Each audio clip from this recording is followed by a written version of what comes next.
Breaking tonight, less than 24 hours to go before the next presidential debate, and we have a huge show for you.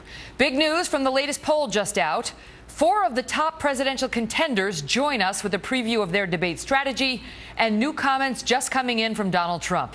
Welcome to the Kelly File, everyone. I'm Megyn Kelly. We start with a live look at the USS Iowa in California, where Mr. Trump is due to speak momentarily about international challenges and veterans issues, giving him the chance to strengthen his standing with the military community.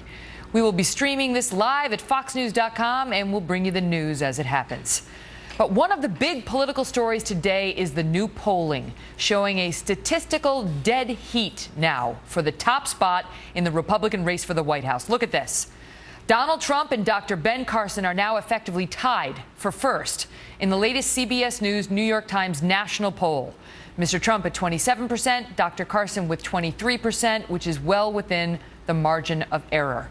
And when you take a closer look at where the candidates stood just about a month ago, the numbers are even more stunning. Donald Trump has gained support, up 3 points since early August, prior to the Fox News debate. But look at Dr. Ben Carson. His numbers have nearly quadrupled from 6% in early August to 23% now. Tonight, we will be joined by 4 presidential candidates, which may be a first for the Kelly File, or for any show for that matter. Dr. Ben Carson, Carly Fiorina, Marco Rubio, and Rand Paul. Plus, we'll have analysis tonight from Brit Hume. And we'll speak to the group at the center of a new dispute with Donald Trump. They have unleashed a pair of attack ads on him, and whoa, has he fired back. But we begin tonight with a man who has shaken up the polls, surging right to the top. Retired pediatric neurosurgeon, Dr. Ben Carson. Dr. Carson, good to see you tonight. And so, how do you see your strategy for tomorrow night's debate, given the help you gave yourself in the last presidential debate?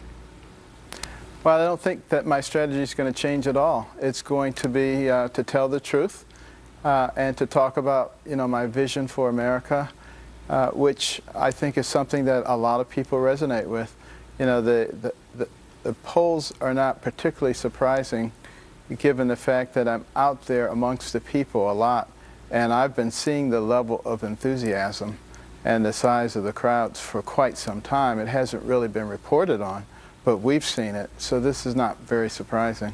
You talk about your vision, and this is something that you've written an op-ed on in the Journal, and you come out and say in this piece, America needs a new paradigm, a paradigm that emphasizes that strength comes from within each of us, that to change our country, we must embrace old-fashioned values, such as respect, compassion, and responsibility. What do you mean by that?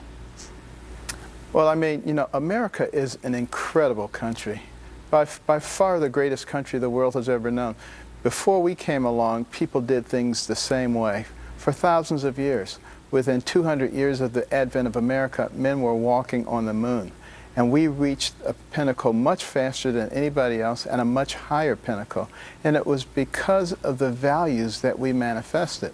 There are a lot of people who like to look at us and they say, yeah, but you guys had slavery, and you hurt the Native Americans, and you had Japanese internment camps.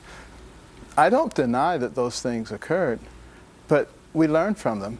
We have people inhabiting this country, and anytime you have people inhabiting it, you're going to have imperfections, but you're able to get beyond those things, to learn from those things and move on. And that's what we did. And as a result, we have a country that had the highest standards of living, and was the one who really created a higher standard for the rest of the world. Mm-hmm. Your emphasis on compassion is something your former colleagues at Johns Hopkins University tell us has been part of your character for a while. This comes from a blurb offered on your book from the president of Johns Hopkins University, Stephen Muller, at the time. What makes Dr. Carson extraordinary is his compassion, modesty, and sensitivity. He serves as a splendid example for young people.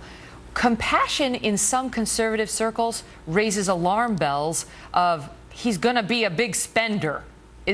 How do you mean it?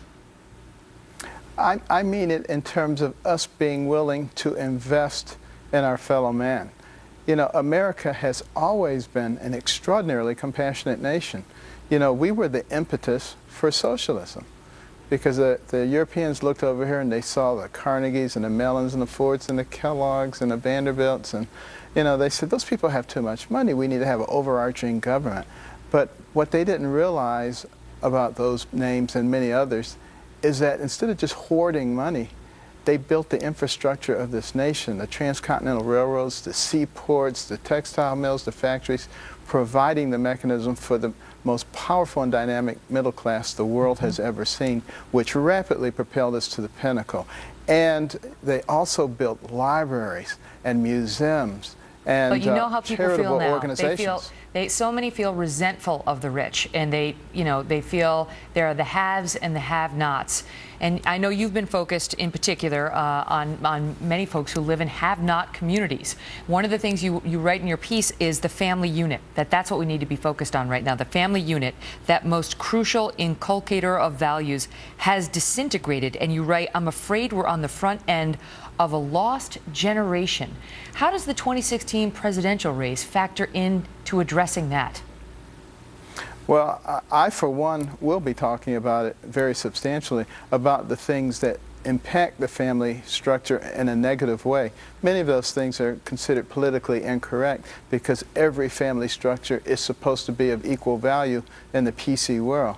But evidence demonstrates that it is not the case. And we need to be looking at what is driving some of the things that Bernie Sanders likes to talk about, like the big income gap. It is not because wealthy people are wealthy. It is one of the reasons is because we have so many regulations. And every regulation costs in terms of goods and services. But who gets disproportionately hit by that? The poor people and the middle class. Nobody's really talking about that. And that is a very substantial problem. Somebody's calling, so I got to let him go. It may be Barbara Walters. She also gave you a nice blurb for your book, I noticed, too. Dr. Carson, it's great to see you. We'll be watching tomorrow night. All right. Thank you, Megan. All the best.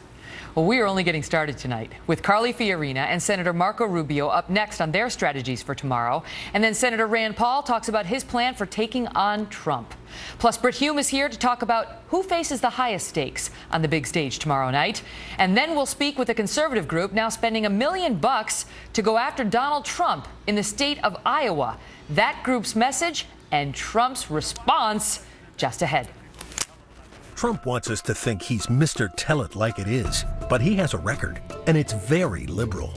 He's really just playing us for chumps. Trump, just another politician.